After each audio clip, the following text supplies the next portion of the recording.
அன்பு நண்பர்களுக்கு வணக்கம். நம்ம கொஞ்ச நாளாக தொடர்ந்து சுந்தர் ராமசாமி அவர்களோட சிறுகதைகளை பார்த்துட்டு வரோம். அந்த வகையில் இன்றைக்கி நம்ம பார்க்க போகிற கதை 1960 எழுதப்பட்ட இந்த கதையோட பேர் வாழ்வும் வசந்தமும். இந்த கதை எனக்கு படிக்கும்போது ரொம்ப பிடிச்சிருந்தது. என்ன ரீசன்னா, நம்ம ஸ்கூல், காலேஜ் இந்த மாதிரி ஒவ்வொரு ஸ்டேஜில் இந்த அடல்ட் ஸ்டேஜ் வரும்போது நிறையா ஒரு நல்ல நல்ல ஃப்ரெண்ட்ஸ்லாம் ஒரு டீம் அமையும். அது ரொம்ப நாள் இருக்கும், ஏன்னா ஒரு வைப்பில் இருப்பாங்க. ஸோ அந்த மாதிரியான ஃப்ரெண்ட்ஸ் ஆஃப்டர் காலேஜுக்கு அப்புறம் பார்த்திங்கன்னா கம்பெனிஸ் வேலைக்கு போகிற இடத்துல அமையிறது ஒரு சில இடங்கள் அமையும். சில கம்பெனியில் போகும்போது பார்த்திங்கன்னா நம்ம வைப்புக்கு ஏற்ற மாதிரி ஒரு டீம் அமையும். அது கிட்டத்தட்ட காலேஜ் ஃப்ரெண்ட்ஷிப் அளவுக்கு இருக்கும். அது கொஞ்ச நாளில் வருடங்கள் ஆக ஆக வேலையின் காரணமாகவும் அடுத்தடுத்த கம்பெனி மாறுறதுனாலையும் இந்த மாதிரி அந்த குரூப் கலைஞ்சிரும். ஆனால் அவங்க ஒரே மாதிரி அந்த ஒரு டீமில் இருக்கும்போது, அந்த கம்பெனியில் அந்த ஃப்ரெண்ட்ஸாக இருக்கும்போது அவங்களோட அனுபவங்கள் நல்லாயிருக்கும். வேலையை தவிர்த்து வெளியே இருக்கிற அனுபவங்கள் அந்த ஆஃபீஸில் நடக்கிற அனுபவங்கள் நல்லாயிருக்கும். அது மாதிரியான ஒரு கதை தான் இந்த வாழ்வும் வசந்தமும். ஆனால் இந்த கதை எழுதப்பட்ட ஆண்டு 1960, கிட்டத்தட்ட ஒரு 65 ஆண்டுகளுக்கு முன்னாடி எழுதப்பட்ட கதையினாலும், ஒவ்வொரு கதை படிக்கும்போதும், சுந்தர் ராமசாமி அவர்கள் கதை படிக்கும்போதும் என்னால் இப்போ இருக்கிற நிகழ்வோட பொருத்திக்கிற அளவுக்கான ஒரு ரைட்டிங் இருக்குது. அந்த கதையும் அப்படி தான் இருக்குது. எதுவுமே ஒரு அவுடேட்டடாகவே இருக்க மாட்டேங்குது. இப்போ நீங்கள் அதை ஃபீல் பண்ணலாம், மனித உணர்வுகளை ஃபீல் பண்ணலாம். அந்த வகையில் இந்த கதை ரொம்ப சீரியஸான கதை இல்லை, ரொம்ப ஜாலியாக இருந்துச்சு. படிக்கும்போது ஒவ்வொரு சில வரிகள்லாம் சூப்பராக எழுதியிருந்தார். ஸோ அந்த கதையை நம்ம பார்ப்போம். இந்த கதையை எல்லோரும் படிக்கணும், படித்து தெரிஞ்சுக்கணும். இருந்தாலும் இந்த கதையோட ஒரு மேம்போக்கான ஒரு கதையை மட்டும் சொல்கிறேன், முழுமையாக சொல்லாமல். இந்த கதையில் பெரிய ட்விஸ்ட்டு இந்த மாதிரிலாம் இருக்காது. இருந்தாலும் இதோட ஒரு மேலோட்டமான கதையை ஹைலைட்டான மூமெண்ட்டை நம்ம இங்கே பேசலாம். ஸோ இது கதை எங்கேருந்து ஆரம்பிக்குதுன்னா, ஒரு கம்பெனி, அந்த கம்பெனியோட ஃபஸ்ட்டு அந்த கம்பெனி எந்த மாதிரியான ஒரு லேண்ட்ஸ்கேப்பில் இருக்குங்கிறத சுந்தர் ராமசாமி அவர்கள் சொல்லியிருப்பார். அதை படிக்கும்போதே அந்த கம்பெனியோட பில்டிங்கும் அந்த ரோடும் நமக்கு ஒரு கற்பனையில் இமேஜினேஷன் பண்ணுற அளவுக்கு ஒரு அந்த ரைட்டிங் இருக்கும். ஒரு பில்டிங் இருக்கும், அதோட மேற்கு பக்கம் ஒரு ரோடு போகும். அந்த ரோடு அந்த பில்டிங் பேக் சைடு அப்படியே வளைஞ்சி போயிட்டுருக்கும். இந்த கம்பெனியில் ஒரு இடம் இருக்கும், அது கிட்டத்தட்ட ஒரு தேர்கோலம் போடுற அளவு ஒரு கேப் இருக்குன்னு எழுதியிருப்பார். இது என்னடா தேர்கோலம் போடுற அளவுனா, அவர் அந்த ஸ்பேஸை சூப்பராக எக்ஸ்பிளைன் பண்ணியிருப்பார். ஒரு கோலம், அதுலேயும் தேர்கோலம் போட்டால் ஒரு அது எவ்வளோ சைஸ் தேவைப்படும். தேர்கோலம், ஒரு தேரை கோலமாக வரையும் போது எவ்வளோ சைஸ் தேவைப்படுமோ அந்த சைஸில் ஒரு ஸ்பேஸ் இருக்குது, ஒரு படிக்கிட்ட. அங்கேருந்து நம்ம அந்த ரோடை பார்த்தோன்னா, அந்த ரோடு வளைஞ்சி நேராக பின்னாடி வளைஞ்சி போகிற அளவு அந்த ரோடு தெரியும். ஸோ இந்த கம்பெனியில் என்னென்னா, ஒரு 5 பேர் வேலை பார்த்துட்ருப்பாங்க. நிறைய பேர் இருப்பாங்க, அதில் அந்த 5 பேர் தான் கேரக்டரு. அந்த 5 பேரில் ஒரே ஒருத்தருக்கு மட்டும் வெங்கட்ராமன் ஒருத்தர் இருப்பார். அவருக்கு மட்டும்தான் கல்யாணம் ஆகிருக்கும், மீதி யாருக்கும் எல்லாருமே பேச்சுலர் தான். ஸோ அவர் வெங்கட்ராமன் எப்போ பார்த்தாலும் அவர் குடும்ப பிரச்சனையை சொல்லிகிட்டே இருப்பார். அவருக்கு குடும்பத்தில் நடக்கிற பிரச்சனைகளை சொல்லிகிட்டே இருப்பார். இது ஒரு பக்கம் போயிட்டுருக்கும். ஆனால் இந்த மீதி இருக்கிற பேச்சுலராக இருக்கிறவங்க ரொம்ப ஃபன்னாக எல்லாம் ரொம்ப ஜாலியாக இருப்பாங்க. வேலை டைம் முடிஞ்சதுக்கப்புறமும் உட்காந்து அங்கேயே பேசிட்டு அரட்டை அடிச்சுக்கிட்டு இருப்பாங்க. ஸோ அதில் ஒவ்வொருத்தரோட கேரக்டரையும் அதில் அங்கங்கே அப்படியே அழகாக எக்ஸ்பிளைன் பண்ணிட்டு வந்துடுவார். ஒருத்தர் ஸ்ட்ராங்காக பேசுகிறவர், ஒருத்தர் அப்போஸ் பண்ணி பேசுகிறவர், ஒருத்தர் அனாவசியமாக பேசவே மாட்டார், கரெக்டாக இருப்பார். ஒருத்தர் சின்ன பையன், கிட்டத்தட்ட அவர் அப்போ தான் முடிச்சுட்டு வந்திருப்பார், குழந்த மாதிரி இருப்பார்னு வச்சுக்கோங்களேன். ஸோ அவர் இந்த மாதிரி ஒவ்வொரு கேரக்டரையும் எக்ஸ்பிளைன் பண்ணுவாங்க. இப்படி இருக்கும்போது ஒரு நாள் வழக்கம் போல் இந்த 5 பேரில் ஒருத்தரான, பேச்சுலராக இருக்கிற ஒருத்தரான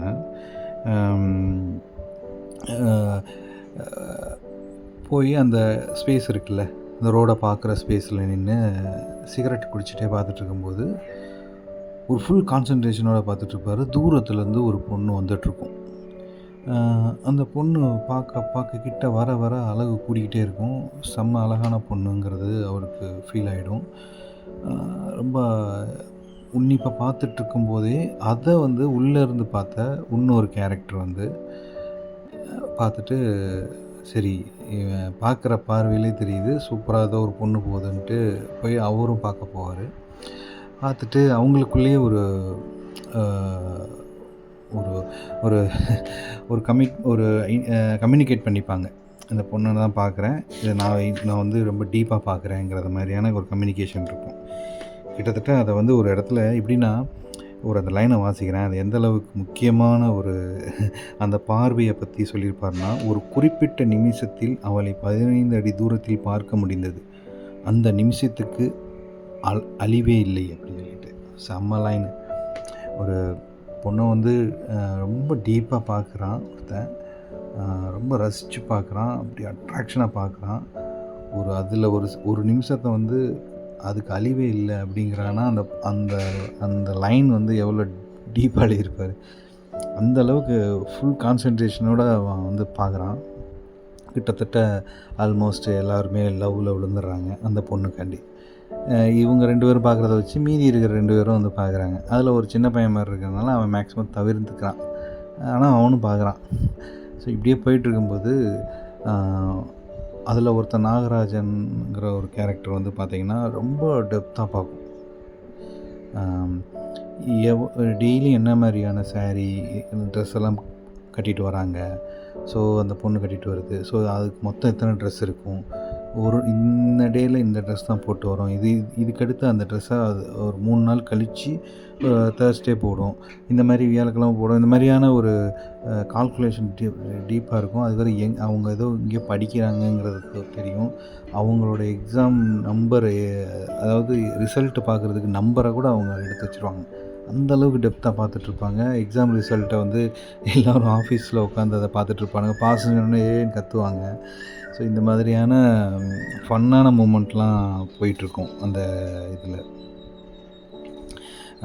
இதில் வந்து சுந்தர ராமசாமி அவர்கள் வந்து அந்த பொண்ணை பற்றி அந்த பசங்க பார்க்குற பார்வையில் ஒருத்தனோட பார்வையை வந்து எழுதியிருப்பார். உண்மையாக அதை படிக்கிறேன், கேளுங்க. அவள் நடந்து செல்கிற அசைவின் கொஞ்சம் ஒரு அரை வளையம் போட்டு துள்ளி துள்ளி தொட்டு கொண்டிருந்தது. சின்னஞ்சிறிய யானை குட்டி ஒன்று தனது துதிக்கையை ஆட்டி அசைத்து விளையாடுவது மாதிரி இருப்பதாக கற்பனை செய்து கொண்டான் கிருஷ்ணமூர்த்தி. கிருஷ்ணமூர்த்திங்கிறவன் வந்து அந்த காலத்தில் பெண்கள் ஜடையில் குஞ்சம்னு சொல்லிட்டு ஒரு இதை கனெக்ட் பண்ணியிருப்பாங்க. அது வந்து நடக்கும்போது அங்கங்கே ஆடும். அதை அவர் சூப்பராக எக்ஸ்பிளைன் பண்ணியிருப்பார். அதாவது அரை வட்டத்துக்கு அது வந்து ஆடுது, அது அங்கங்கே துள்ளி ஆடுது. இது வந்து அவனுக்கு எப்படி பார்க்குறான்னா, யானைக்குட்டி வந்து தலையை ஆட்டிக்கிட்டே துதிக்கையை இப்படி இப்படி ஆட்டிக்கிட்டே வர மாதிரியான ஒரு வியூவில் பார்க்குறான் அப்படிங்கிற மாதிரி எழுதியிருப்பார். இந்த மாதிரி இந்த கதையில் நிறையா இடங்கள் வந்து ஒரு ஃபன்னாகவும் ஒரு ரொமான்டிக்காகவும் நல்லா எழுதியிருப்பார். இந்த கதை வந்து இப்படியே போயிட்டே இருக்கும். இதில் என்னென்னா இதோட முடிஞ்சிடாது. இதுக்கப்புறம் இந்த காலங்கள் ஆக ஆக இந்த ஒரு ஆஃபீஸில் வந்து என்னென்ன நடக்கும் அப்படின்னு சொல்லி அந்த ட்ரான்ஸ்ஃபர்மேஷனை சூப்பராக எக்ஸ்பிளைன் பண்ணியிருப்பார். என்னென்னா ஒரு ஸ்டேஜில் இதில் ஒருத்தன் வந்து ரொம்ப சைலண்ட்டாக இருப்பான்ல, அவன் வந்து அதில் ஒரு எக்ஸாமுக்கு படித்து அதில் இன்னொரு மேலதிகாரியாக ஆகிடுவான். இன்னொருத்தன் ட்ரான்ஸ்ஃபர் ஆகி இன்னொரு ஊருக்கு போயிடுவார். மீதி இருக்கிற 3 பேர் தான் இருப்பாங்க. அதில் ஒருத்தர் வந்து வேறு ஒரு வேலைக்கும் போயிடுவார். இன்னொருத்தருக்கு கல்யாணமும் ஆகிடும். ஒரு ஸ்டேஜில் அதை பார்த்துட்டு இருந்த அந்த பொண்ணு இந்த ஆஃபீஸுக்கு கல்யாணம் ஆகி வேலைக்கு வந்துடும். இந்த மாதிரியான ஒரு டிரான்ஸ்ஃபர்மேஷன் வந்திருக்கும். கடைசியாக அந்த சின்ன பையன் மாதிரி இருப்பாப்புல்ல, ராஜமாணிக்கம்னு நினைக்கிறேன், கரெக்டு. அந்த கேரக்டர் பேர் எனக்கு கரெக்டாக மறந்து போச்சு. அது வந்து நின்றுங்க, அப்படி பார்த்தே சொல்லிடுறேன். ராஜாமணி, அவன் மட்டும் இருப்பான். அவனுக்கு ஒரு ஸ்டேஜில் போர் அடித்து போயிடும். ஏன்னா கூட இருந்த எல்லா யங்ஸ்டர்ஸும் ஒருத்தன் ஹையர் அத்தாரிட்டியாக போயிட்டான், ஒருத்தன் ட்ரான்ஸ்ஃபர் ஆகி போயிட்டான், ஒருத்தன் வந்து வேற ஒரு வேலைக்கு போயிட்டான். இப்போ ஒரே ஒரு நாகராஜ் தான் பக்கத்தில் இருக்கார். அவருக்கும் கல்யாணம் ஆகி ரொம்ப மெச்சூரிட்டியாக நடந்துக்கிறாரு. அந்த கல்யாணிங்கிற பொண்ணுமே கல்யாணம் ஆகி குழந்த பிறந்து மெச்சூரிட்டியாக நடந்துக்கிறாங்க. இன்னொருத்தர் ட்ரான்ஸ்ஃபர் ஆகி போன இடத்துல வேற ஒருத்தர் வயசானவரை போட்டுடுறாங்க. இவங்க எல்லாருமே கல்யாணம் ஆனவங்கலாம் வந்து ஃபேமிலி மேட்ரு இந்த மாதிரி மெச்சூர்டாகவே பேசிகிட்ருக்காங்க. இவனுக்கு வந்து தனிமையாக இருக்கிற மாதிரியான ஒரு ஃபீல். என்னடா கம்பெனியே இல்லை அப்படின்னு சொல்லிட்டு இருக்கும்போது, அப்போ வந்து கடைசியாக ஒரு சீனில் வந்து அதே இடத்துல அந்த ஆஃபீஸில் அந்த ஸ்பாட்டில் போய் நிற்கும்போது, அது ரோட்டில் ஒரு பொண்ணு போகுது. கிட்டத்தட்ட பார்க்க இவனை மாதிரியே இருக்குது. இவனுக்கும் பிடிச்சி போகுது. இவன் ஸ்மைல் பண்ணுறான். அந்த பொண்ணு பார்த்துட்டு ஸ்மைல் பண்ணிட்டு போயிடுது. உடனே அந்த டைம் இவனுக்கு பயங்கர பூரிப்பாயிடுது. அந்த டைம் பார்த்து உள்ளேருந்து கூப்பிட்றாங்க. இவனுக்கு காதில் கேட்காம, என்ன சார் கேட்டீங்க அப்படின்னு சொல்லிட்டு கேட்பான். என்னடா வந்துட்டு ஒன்று கேட்டேனே, பேலன்ஸ் இருக்கான்னு கேட்டேனே அந்த டாக்குமெண்ட்டில், அதை பற்றி எதுவுமே சொல்ல மாட்டேன்ற அப்படின்னே. இந்த கல்யாணிங்கிற கேரக்டர் வந்து அதை புரிஞ்சுக்கிட்டு, அவனை கிருஷ்ணமூர்த்தி என்ன பார்க்குறாங்கிறத புரிஞ்சுக்கிட்டு அவங்க ஒரு லைனில் சொல்லுவாங்க, ராஜாமணி தேடுறான் சார், அவனுக்கு இன்னும் அகப்படவில்லை அப்படின்னு சொல்லிட்டு ஒரு லைனோட முடியும். அதாவது அந்த ஹையர் அத்தாரிட்ட நீங்கள் கேட்டதை அவன் தேடுறாங்கிற வியூவில் இந்த பொண்ணு சொல்லும். ஆக்சுவலாக அதோட இளமறைக்காய என்ன சொல்லணும்னா, ராஜாமணி அந்த பொண்ணை தேடுறான் அப்படிங்கிறத வந்து சொல்லி இந்த இதை முடிப்பாங்க. ஸோ இதில் வந்து ட்விஸ்டெல்லாம் கிடையாது. பட் ஒரு ஆஃபீஸில் டிஃப்ரெண்ட் ஜென்ரேஷனில் இருக்கிற மக்கள், இளைஞர்களாக இருக்கிற மக்கள் எப்படி இருப்பாங்க, அவங்க ஒரு அடுத்தடுத்த காலங்கள் போக போக என்ன மாதிரியான சேஞ்சஸ்லாம் நடக்கும், கல்யாணம் ஆகும், அவங்களுக்கு எப்படி வாழ்க்கையெல்லாம் மாறும், அவங்க வாழ்க்கையை பார்க்குற பார்வை, இந்த மாதிரியானது ஒரு சின்ன சிறுகதையில் ஒரு பெரிய வாழ்க்கையை, பல பேரோட வாழ்க்கையை, கண்ணோட்டத்தை ரொம்ப நகைச்சுவையாகவும் நல்லா இருந்தது. ரொம்ப ஃபன்னாக இருந்தது. இந்த இது நீங்கள் கண்டிப்பாக உங்களுக்கு பிடிக்கும். இது படித்து பாருங்கள். ஒவ்வொரு கேரக்டருக்கும் நீங்கள் அவரோட ஒவ்வொரு கேரக்டரும் இன்ட்ரடியூஸ் பண்ணுற இடம் வந்து சூப்பராக இருக்கும். வித்தியாசமாக இன்ட்ரோ கொடுத்துருப்பாரு. யார் எப்படி அதை படிக்கும்போதே நம்ம அந்த கேரக்டரு இப்படியான ஒரு கேரக்டருங்கிற குணாதிசயமான கேரக்டருங்கிறதே நம்மளால் உணர முடியும். அதான் அந்த கதையோட ஹைலைட்டு. கண்டிப்பாக இந்த கதையை படிக்கணும் எல்லோரும். இது இல்லாமல் இந்த இடத்துல ஒரு இன்ஃபர்மேஷன், நான் எதர்ச்சியாக ஒரு டாக்குமெண்ட்ரி சுந்தர் ராமசாமி அவர்களை பற்றி படிச்சுட்டே இருக்கிறனால அவரை பற்றியான யூடியூப்பில் சர்ச் பண்ணும்போது ஒரு டாக்குமெண்ட்ரி, அவரை பற்றியான டாக்குமெண்ட்ரி வந்து கிடச்சிது. அவர் வந்து 2005 இறந்துருக்காரு. அப்போ அதுக்கு முன்னாடி எடுக்கப்பட்ட டாக்குமெண்ட்ரியில் அவர் சில கதைகள் வந்து அவரோட கதைகளோட அவரோட வாழ்க்கை அனுபவத்தை சொல்லும்போது, அவர் ரொம்ப சின்ன வயசில் ரொம்ப நாள் உடம்பு சரியில்லாமல் இருந்திருக்கிறாரு. படுக்கையாகவே இருந்திருக்கிறாரு. சில இன்ஃபர்மேஷன்லாம் கொடுப்பார். அந்த இன்ஃபர்மேஷன்லாம் பார்த்தா நான் இப்போ நம்ம படிச்சுட்டு வந்த கதைகள்லேயே நிறையா கதை அவரோட வாழ்க்கையோட ஒன்றி போயிருக்கு. இப்போ ஜன்னல்னு ஒரு கதை இருக்கும். அதில் வந்து அந்த கதையே வந்து ஒரு பையன், சின்ன பையன் உடம்பு சரியில்லாமல் படுக்கையாகவே இருப்பான். அப்போ அவனோட மனநிலையும் அனுபவமும் தான் அந்த கதை. அதுவே சுந்தரராமசாமி அவரோட அனுபவத்தை தான் ஒரு கதையாகவே நரேட் பண்ணியிருக்கிறாரு. இது மாதிரி அவர் சொல்கிற எல்லா கதையுமே கிட்டத்தட்ட அவரோட அனுபவத்தை என்ஹான்ஸ் பண்ணி அழகியலோட வெளிப்படுத்துகிறாருங்கிறது தெரிய வருது. ஏன்னா அவரோட இன்னும் அந்த டாக்குமெண்ட்ரி இன்னும் பார்த்து ஃபுல்லாக முடியல. இன்னும் பார்த்தா எல்லாமே அவர் அனுபவமாக தான் இருக்கும். அதில் ஒரு ரைட்டர் ஒரு ரைட்டர் கிடையாது, யாரோ ஒரு இன்டர்வியூ எடுக்கிறவங்க வந்து இந்த மாதிரி ஒரு கொஸ்டின்ஸ் எல்லாம் கேட்டுட்ருப்பாங்க. அப்போ ஒரு பாயிண்ட் சொல்லுவார். ஒரு ரைட்டருக்கு வந்து எது ரொம்ப முக்கியம்னா, ஒரு அழகியல், அந்த வாழ்க்கையை வந்து ஒரு சுவாரஸ்யமாக அழகாக பார்க்குற அந்த ரசிப்புத்தன்மை இருக்கணும் அப்படிங்கிறத அழுத்தி சொல்லுவார். அவரோட ஒவ்வொரு கதையிலையும் அந்த ரசிப்புத்தன்மை இருக்கும். நீங்கள் அந்த கதையை படிக்கிற தருணத்தில் உங்கள் மனநிலை எப்படி இருக்குன்னு தெரியாது. படித்து முடிச்சுட்டு நீங்கள் ரீவைண்ட் பண்ணி பாருங்கள். ஒரு சின்ன சம்பவமாக தான் இருக்கும். ஆனால் அதை அவர் எப்படி பார்க்குறாருங்கிற அந்த தருணங்கள் வந்து சூப்பராக இருக்கும். ஏன்னா நம்மளும் ஆஃபீஸுக்கு போகிறோம் வரோம், சாதாரணமாக இருந்து போயிட்டுருப்போம். ஆனால் அந்த நிகழ்வுகளை கடந்து அடுத்தடுத்து போயிடுவோம். அதான் அந்த நினைவுகள அத வந்து அழகியலோட பார்க்குறதும், அந்த ஒரு தன்மை வந்து இருக்கும். இத நம்ம புகுத்தியே பார்க்கலாம். நம்மளோட வாழ்க்கையிலேயே அத புகுத்தி பார்க்கலாம். ஸோ கண்டிப்பா நண்பர்களே, இதே மாரி இன்னொரு கதையில சந்திப்போம்.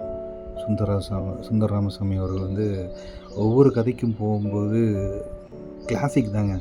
சான்ஸே இல்ல. ஏன்னா, அவரு 1958, 54லேருந்து 60 இப்படி ரேஞ்சு கிட்டத்தட்ட சொல்கிறது எல்லாமே அ அ 60 வருடம், 70 வருடத்துக்கு பழமையான கதைகள படிச்சுட்ருக்கோம். ஆனா, இன்னும் அந்த கதை நிக்கிது. எல்லா கதையும் சுவாரஸ்யமா நிக்கிது. சூப்பர். கன்டின்யூ பண்ணுவோம். வணக்கம்.